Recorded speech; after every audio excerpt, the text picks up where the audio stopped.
Today, February 11th, we celebrate the feast of Our Lady of Lourdes. And this is a particular feast that I love very much because I have a particular devotion to St. Maximilian Kolbe, the great Franciscan martyr of the faith in the 20th century, who died at Auschwitz, sacrificing his own life so another prisoner could be saved.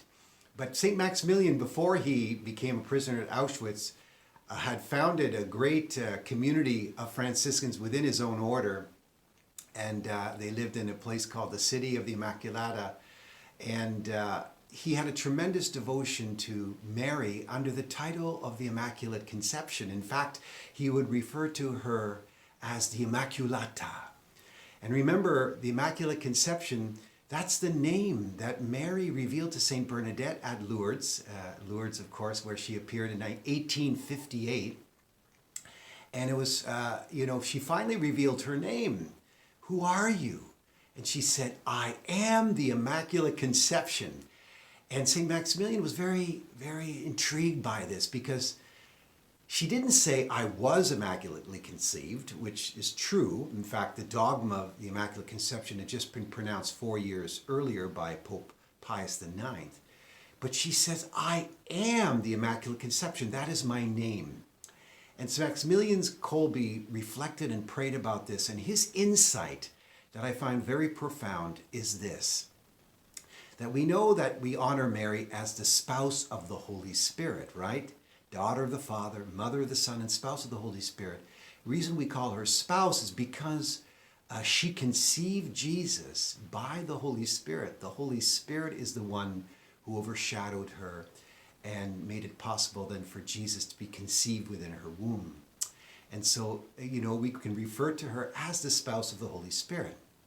Now, in the Holy Trinity, as St. Maximilian Kolbe reflected, we see that from all eternity, the Father and the Son have been loving each other, like the Father has loved the Son with all his love and given himself to the Son, and the Son has received the love of the Father and reflected that love back. And theologians have said that this love between the Father and the Son is so perfect, so total, that in fact it becomes another divine person, the Holy Spirit. And so St. Maximilian, reflecting on this insight, that the Holy Spirit is the love between the Father and the Son. And he said you could actually say what the Holy Spirit is the conception of love between the Father and the Son. In the same way that a husband and wife who love one another, their love then bears fruit, God willing, in the conception of new life.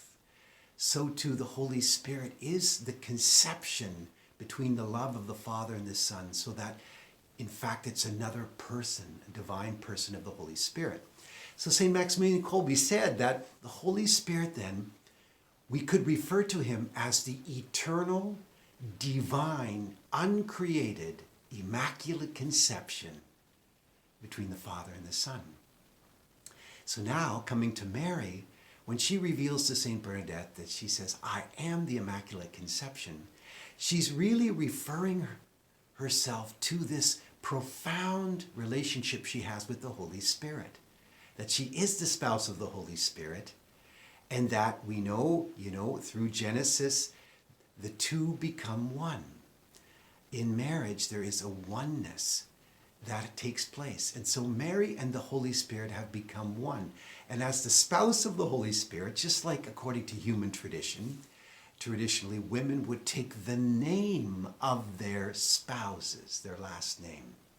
And so, again, St. Maximilian didn't use this term, but we could say that Mary is, as the spouse of the Holy Spirit, she's Mrs. Holy Spirit. She takes the name of her spouse because she is one with her spouse. Especially since there was no sin to impede her union with the Spirit. She's full of grace, and the Holy Spirit completely has overshadowed her and completely become one with her.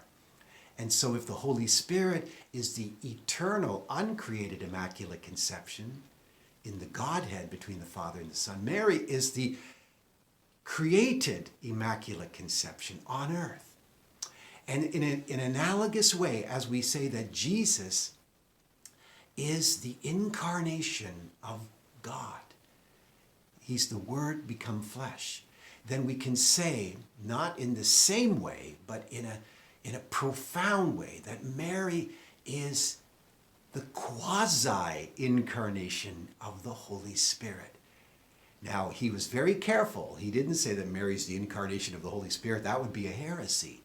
But quasi meaning in some mysterious way, approximating, so that when we look at Jesus, just like Jesus said, to have seen me is to have seen the Father, because he's completely one with the Father. Jesus is the human face of God on earth. So to Mary, in a similar way, not an exact way, is the human face, you could say, of the Holy Spirit, and the perfect channel and mediatrix. That's why we call her the mediatrix of all grace. Well, all grace is the Holy Spirit that comes to us. And because she's completely one with the Spirit, she mediates that grace to us. And that's why devotion to Mary is so important, because really by being devoted to Mary, we're being devoted to the Holy Spirit. By being united to Mary, we're being more closely united to the Holy Spirit, and through that with Jesus, her Son. And that's why Mary's role is so powerful in salvation history, because she really is, the Holy Spirit is the one that is working in her and through her. And we see, for instance, at Lourdes, the tremendous shrine there has become a shrine of healing, because Mary has obtained many, many graces and miracles of healing through the waters of Lourdes. Well, we know that healing, for instance, is one of the gifts of the Holy Spirit.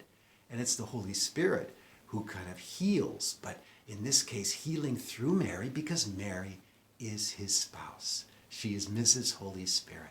So on this feast of Our Lady of Lourdes, I just encourage all of you to deepen your love for Mary, to know that by being more united to her, more devoted to her, you are in fact opening yourselves to a greater docility and openness to the Holy Spirit. And through that, of course, will be brought into a greater relationship to Jesus. I believe that we live in a day and age now where the tremendous devotion to Mary and devotion to the Holy Spirit, which we see in many Protestants and Pentecostals are so devoted to the Holy Spirit, and many traditional Catholics are devoted to Mary. I think when we bring the two of these together, devotion to the Holy Spirit and Mary, and see them as united together, that's when we're going to see great, great things happen. And I can testify that in my own heart and life, to just my great love for the Holy Spirit and my great love for Mary, and how the two seem to lead to one another. My love for Mary has led me to a deeper love for the Holy Spirit, and my love for the Holy Spirit has deepened my love for Mary. So let us then, as we honor Our Lady of Lourdes today, February 11th, let us then open our hearts to our Blessed Mother and to the Holy Spirit, her well-beloved spouse.